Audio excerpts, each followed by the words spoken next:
Aboard a ship that looks a bit like a phaser with 2 heat sinks strapped to it, we find someone sitting down and looking rather surprised. We watch as they're dragged away, and the trail of raspberry jam suggests they may not be in the best of health.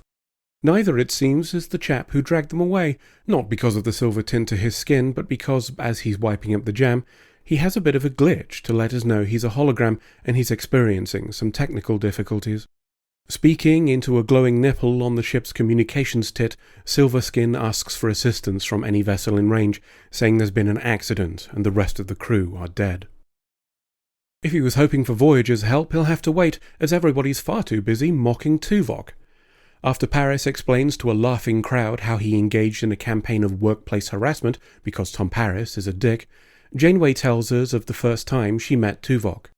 He'd corrected her in front of some admirals, and the fact that she's honest about both having a bruised ego as a result and him being entirely right earns a nod of thanks from him. We learn that the reason for the gathering is Tuvok's promotion to lieutenant commander, and he accepts the honour whilst also subtly calling Paris a cunt.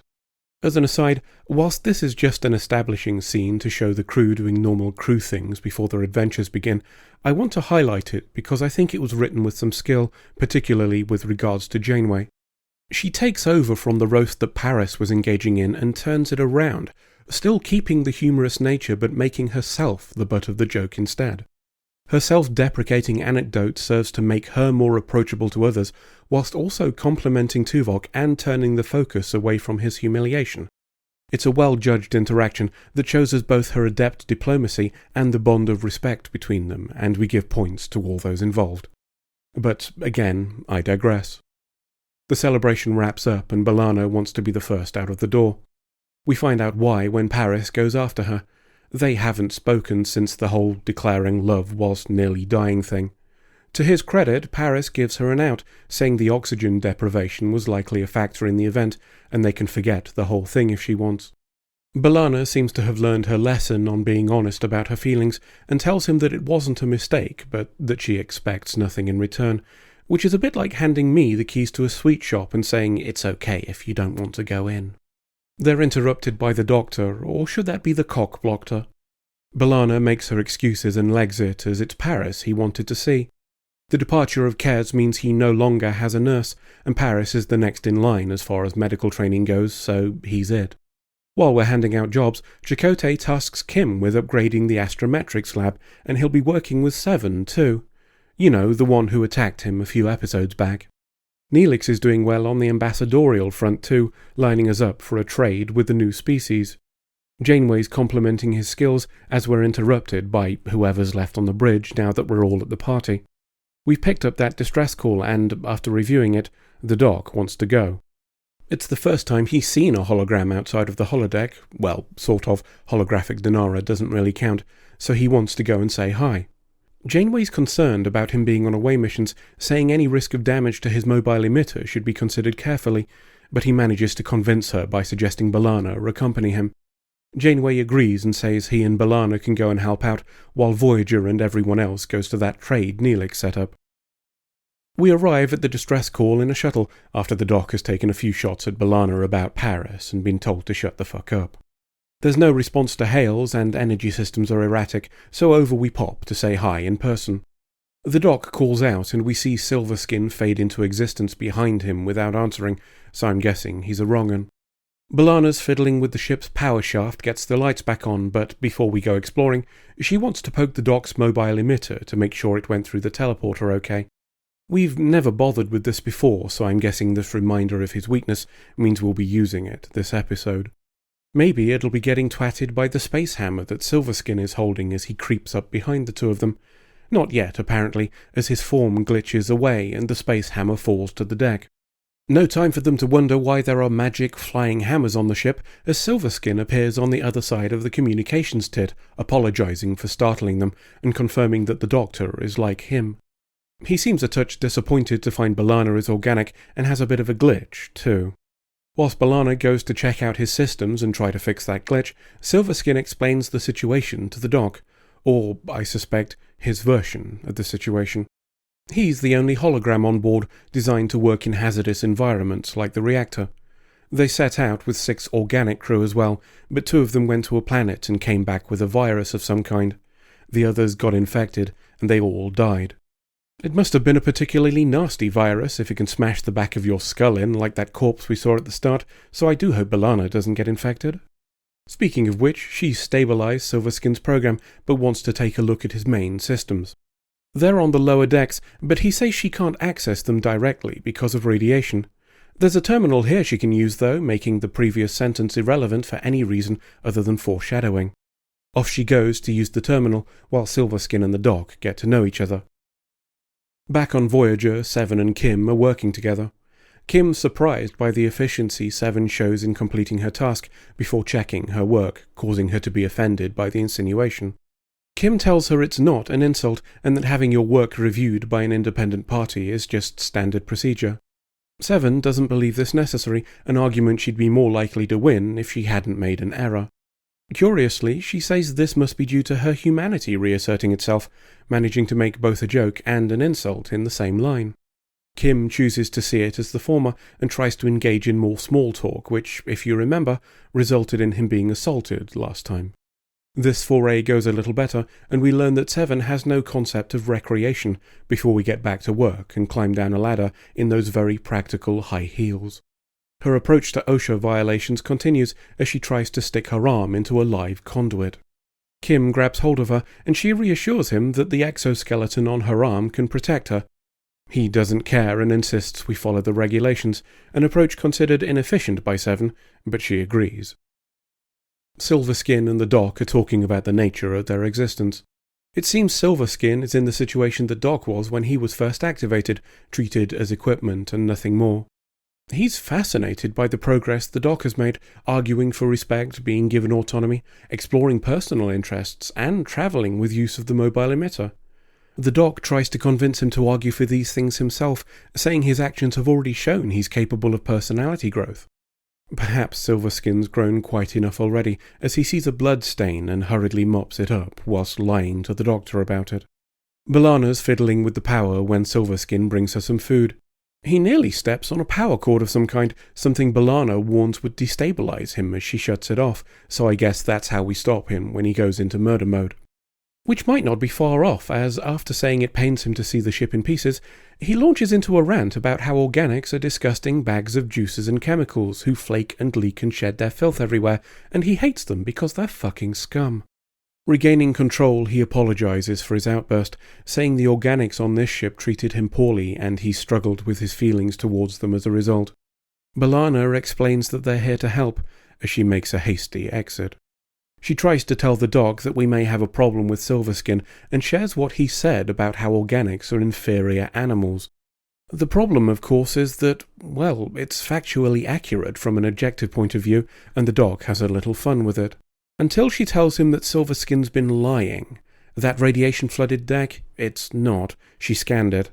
The Doc still wants to defend him, saying his behaviour could be due to having little experience with social interaction and referencing his own initial behaviour. B'Elanna wants the ability to shut him down if necessary, just to be sure, and is going to the lower decks where his tech is. Silverskin reappears, this time with a hollow fish, and B'Elanna makes her excuses.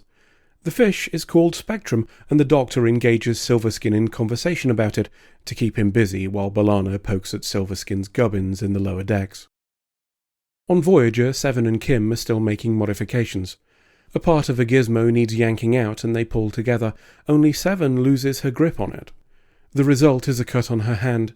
It's not major, but the psychological effect on her is. As a drone, this would have regenerated immediately due to that magical brain healing bullshit that we were told about in the Season 3 episode Unity. That ability is gone now, leaving her feeling weak in comparison. To sick bay, where Paris runs a neon potato peeler over the cut to make it go away, while he tells her that she's mortal now and that it was close to a nerve that would have required surgery. When it's done, Kim dismisses Seven by saying he'll meet her in the cargo bay. She leaves, and Kim tells Paris his bedside manner is utter dogshit, saying his casual jokes about injury to someone who's struggling to adjust are entirely inappropriate. Whilst true, that's not the whole reason for his outburst, and Paris sees his crush for what it is. I'd normally not be on Paris's side for, well, anything, including his continued existence, but he's right when he warns Kim against pursuing this. The Doc's running Silverskin through some training on how to fly the ship. Silverskin's a bit overwhelmed with it all, but the Doc wants to see him become self-sufficient, perhaps seeing this as not just a chance to keep him busy, but also help him progress in his personal development. The problem is that by the Doc showing Silverskin how independent he can be, he's also increasingly convincing him that the meaty organic stink balls aren't necessary, and he should rise up against his enslavement. In fact, Silverskin's already decided he's not returning the ship. He's taking it, and he's going to explore the galaxy, inviting the Doc to join him. While he's plotting to wipe out the scourge of biological life, B'Elanna's on the lower deck, poking around. She sees Silverskin's equipment and starts fiddling, but finds rather more than she bargained for. An alarm sounds, warning Silverskin that someone's dicking around, and he pops down there to see what's going on. He's not impressed at finding B'Elanna, and even less so when her fist sails through his face. That works both ways, and he reaches into her chest to start jabbing random organs. B'Elanna manages to reach over to a console and disable him, and he fades away as the Doc arrives. Back on Voyager, Kim's invited Seven to his quarters under the pretense of work. The lights are slightly dimmed, and he suggests visiting the holodeck to watch a sunset. The whole thing's so lacking in subtlety that even Seven can see what he's attempting to do. Whilst not something she or any of the Borg engage in, she's aware of the concept of relationships, at least in the abstract. She asks him if he's in love with her, or if he desires to bang, and Kim flounders at the fact she isn't using the sort of bullshit obfuscation that normal humans resort to. She's confused by his response, but, for the sake of science, is willing to try this copulation thing and demands that he disrobe, promising not to hurt him. Instead, he's decided against it all, calling a halt to the proceedings, and she leaves. B'Elanna's woken by the Doc, who tells her that she managed to disable Silverskin, but not before he was able to do some damage to her heart. He's a bit worried about internal bleeding, but can't teleport them back to the shuttle as Silverskin ballsed up their communications somehow. He helps her to the main deck and she starts looking into it while the Doc paces around. Slight problem, Spectrum the holofish is still here. That shouldn't be happening if the holographic systems are offline. Oh, it's because they're not. After a bit of a shout, Silverskin attacks the Doc, which passes straight through him because he's a hologram. The Doc is dismissive of the whole idea of fighting, right up until the point that Silverskin clips his mobile emitter and he disappears. He's bought B'Elanna enough time to wake up, and after playing a game of chase the Klingon with a space hammer, she manages to run into a room and lock him out. Except no she hasn't, obviously, because he's a hologram. Good news though, as she's made it into the room with Chekhov's cable, so she sticks that in him and fries the bastard. After repairing the mobile emitter, which is quite impressive given that it's tech from 500 years into the future, B'Elanna brings the Doc back online and we manage to contact the shuttle before scarpering. Back on Voyager, Kim's reporting his and Seven's progress to Chakotay.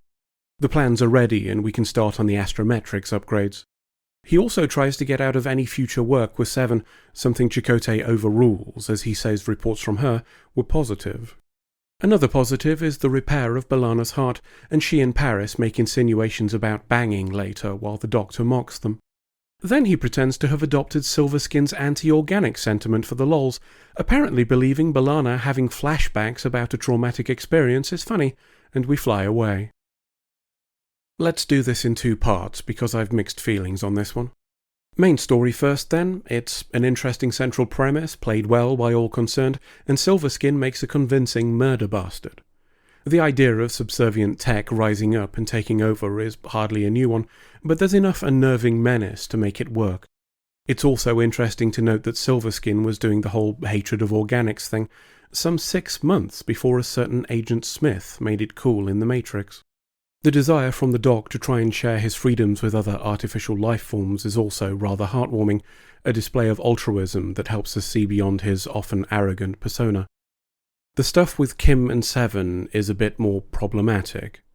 The prospect of engaging in a relationship with someone not yet accustomed to understanding their own desires can be considered morally dubious at best. According to the episode stardates, she's been outside of the collective for around 2 months. It took me longer than that to decide whether or not I like root beer, never mind who I wanted to space bang. That nobody addresses this is disappointing, if not particularly surprising. 7 of 9 was added to the show to provide sex appeal. Anything getting in the way of that would be pushed to one side. Similarly, the scene where 7 propositions Kim is also troubling. I'd like to believe that her approach was intentional, that her display was intended to shock him into backing off. I'd like to believe that because the other, and more logical conclusion, is that she viewed the entire thing with the innocent curiosity of a child, and that makes the whole exchange take on a very different light. The decision to make this scene humorous, whilst also promoting what is essentially an air of promiscuity for 7, ignores that she was the one being wronged here, and makes light of some complicated ethical issues. For me, it's one of the times that Trek misses the mark, and that's a shame, as the main story was worth the price of admission all on its own. End of episode. Hello, it's Space Dog again. I've just had nearly a week in Hollywood now that my career's taken off. Turns out there's a lot of demand for a dog that looks like someone drew a face on a scrotum. It's tiring though, interviews every day, parties every night. If I'm honest, I was getting a bit bored of being surrounded by people who were talented and pretty. That's why I've come back here to see you lot. Woof.